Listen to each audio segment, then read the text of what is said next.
And I started on the path of being an English major when I saw a flyer for a comic book company that had been started by some of my classmates at Howard University.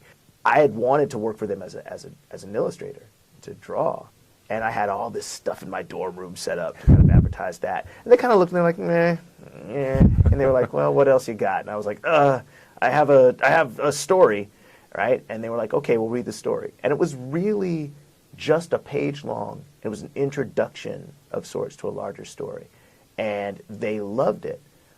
I realized that all I was interested in when I was writing these short stories at the time was the way sound banged against each other.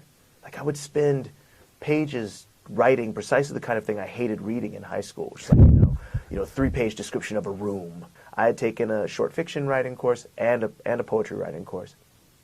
And I was still writing short fiction in a style that was like imagining a folk tale, sort of told with this kind of oral musicality. And I just felt like, what is this? I'm not going to get anywhere with this. And I'd sort of pulled back. But then I realized that what I loved about that was the sound. And I began to think, well, what can I do with that? I grew up listening to hip-hop, and in the early 90s, there had been some rappers who were really into just sort of elaborate sound play, like Das Effects. Bum, stiggity, bum, hun. I drop a rumpa, rumpa, bum, bum, well, like a fee, fi, a fo, diddly, fum, here I come. Like not particularly deep, but this sort of sound play. Sound play. And I hadn't read a lot of what we might call experimental poetry or surrealist poetry at that time. So it was really just getting put into contact with the spoken word scene in San Diego. This is where I was living at the time. And realizing that there was this sort of step between the kind of poems that I'd read and were, that I knew as poetry, and the music I'd been listening to. And that was really where it changed for me, where I realized that in much spoken word poetry, there is a real awareness that sound creates a kind of logic. And then when you're in this performance that's oftentimes borrowing from jazz or hip-hop, that sound wants to almost perform itself as a kind of an instrumental.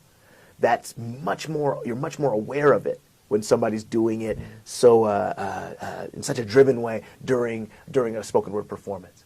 And so you're getting this sort of thing of like, does the voice become its own instrument at the same time that it becomes a sort of sense-making engine?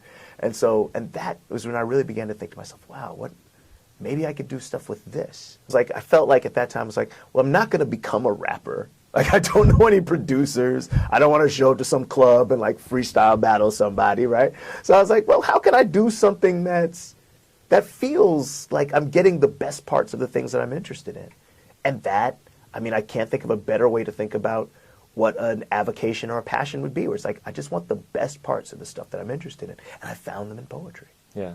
When you read your work, and probably many people have told you this, you are very dynamic, you have a great sense of style. So my question is if this element of performance, of this element of stage, is present, or how present it is when you write a poem. Cool. I used to be a lot more alert to finding the line in a poem where I knew the audience would be like, oh, whoa, I can't believe, like he said, oh, like that kind of thing, which is very much a quality of like a lot of hip hop aesthetics, where it's like, what's the oh moment in your rhyme? What's the shaking your head moment? What's the screw your face moment? Ooh moment. And so I used to think about that a lot more when I was first starting. But audiences are so tricky. They refuse to follow your plan. Like, they just refuse to do it. So thinking about the audience in terms of reaction at the stage of composition is dicier. I've kind of pulled back from thinking about an individual line as being, how the audience is going to receive that individual line, and more like the entire poems. And in fact, the more I've done readings and performances, the more I've begun to think about the space between the poems, the banter, the patter between the poems, as being the only useful place to really think about the individual line, the individual statement in relationship to the audience. And the beautiful thing about that is I'm right in front of them. When you talk about the readership, you say you always say audience. Yeah.